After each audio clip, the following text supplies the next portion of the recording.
Peace, everybody. Peace, peace. Hope everyone's doing well. Hope everyone's blessed. Today I just came because came on here today because I just wanted to share a story with you all about how when I seen someone get killed right next to me.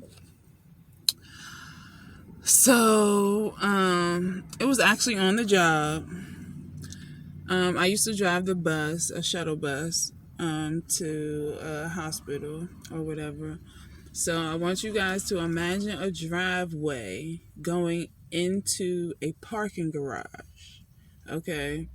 It's pretty wide, so the buses could park on the side and cars could still be able to, drive on down through, the tunnel and go park, whatever.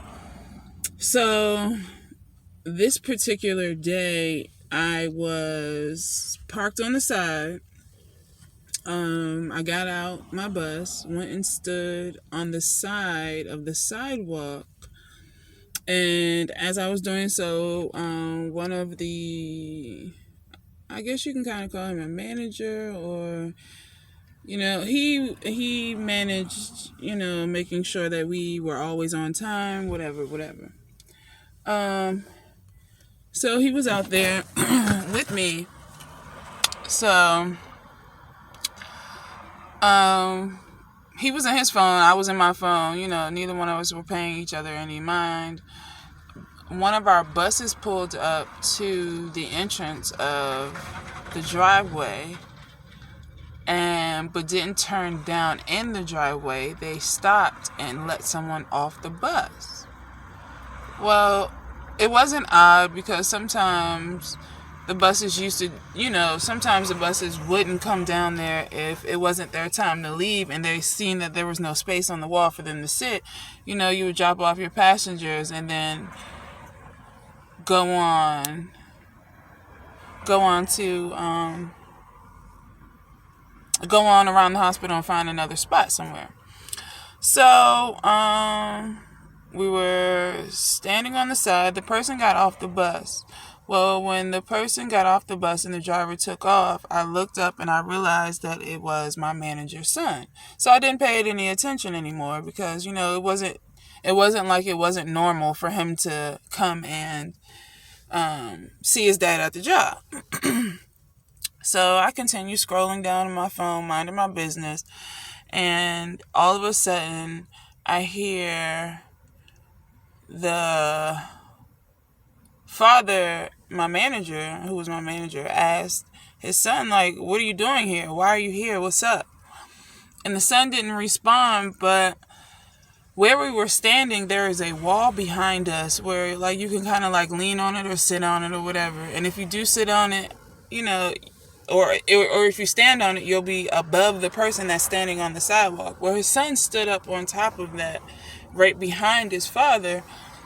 And as his father asked him, again, because he didn't reply the first time when he asked him what he was doing there, the son said, "I'm," and I heard the son say, "I'm," and then I heard my coworker make this gut-wrenching sound like, "Ugh."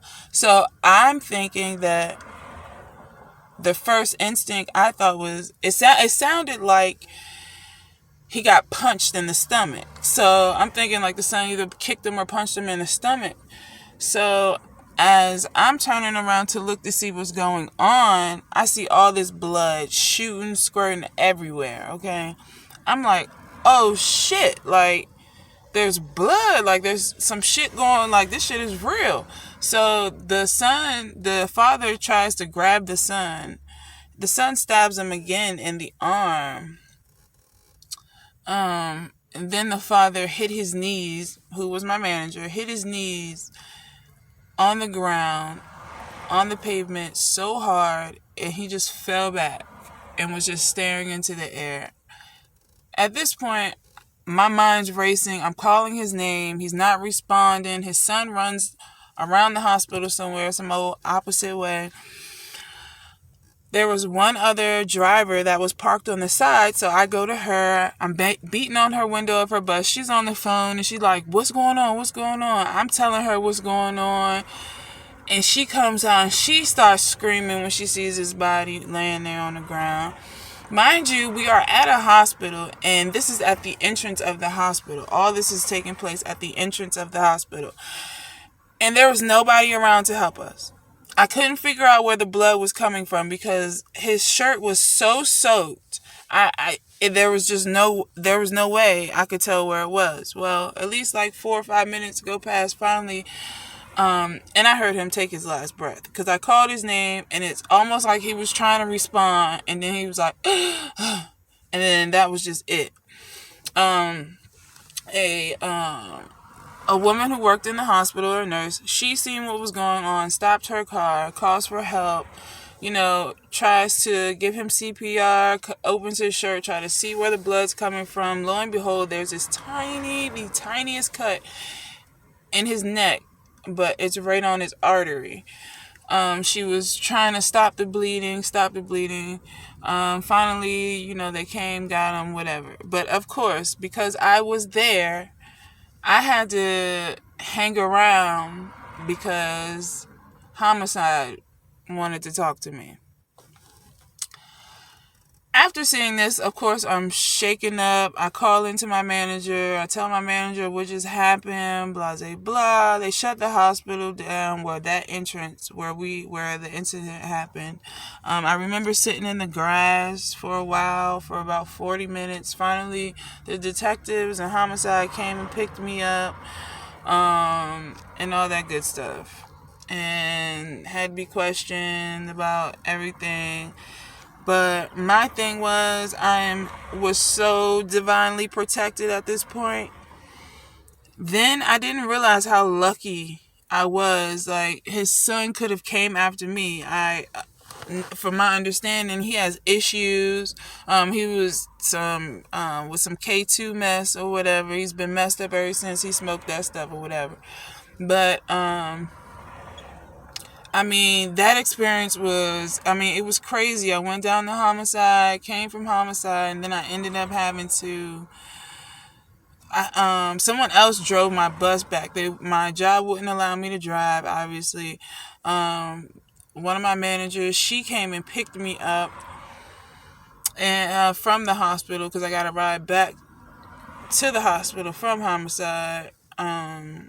So she gave me a ride back. I went back. My bus had duct tape all around my bus like it was a crime scene. So they told me, don't go back to my bus, don't touch my bus, blah, blah, blah. Even though nothing happened at my bus, but whatever.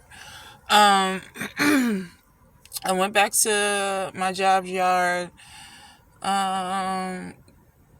And that was pretty much it. Everyone was, trying to console me and everything, but I really wasn't with it.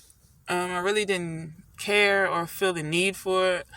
I just kind of wanted to go home. It had been a long day. Not to mention, this guy got me into the job, and was really helpful. It was just really, really sad. But I didn't quit my job. I stayed at the job, and I actually came to work the next day.